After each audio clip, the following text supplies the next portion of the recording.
যে জওহরলাল নেহেরু বলেছিল যে এই ব্যবসাদারদের লাইট পোস্টে বেঁধে চাবুক দিয়ে চাপকাবে, পারেনি।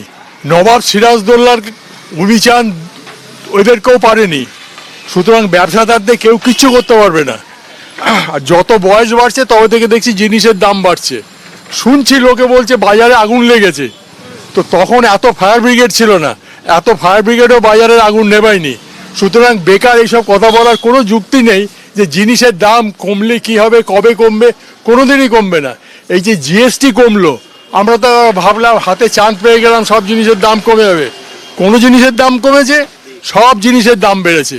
সুতরাং জিনিসের দাম বাড়লো না কমলো এটা নিয়ে মাথা খারাপ না করে নিজেদের কাজের কথা ভাবুন, কাজে দেবে। মুখ্যমন্ত্রী, প্রধানমন্ত্রী, প্রেসিডেন্ট ডোনাল্ড ট্রাম্প কারো কাছে কোনো প্রত্যাশা নেই।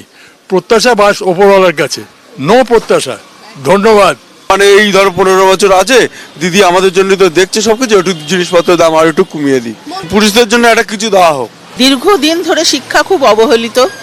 আমার নিজেরও একটি মাস্টার ডিগ্রি করা, বিএড করা মেয়ে আছে, কিন্তু ওয়েটিংয়ে থেকেও সেটা ঢুকতে পারছে না। এগুলো সব থেকে চিকিৎসা খাতে যে টাকাটা বরাদ্দ হয় আমরা সঠিকভাবে তার মূল্যায়ন পাচ্ছি না।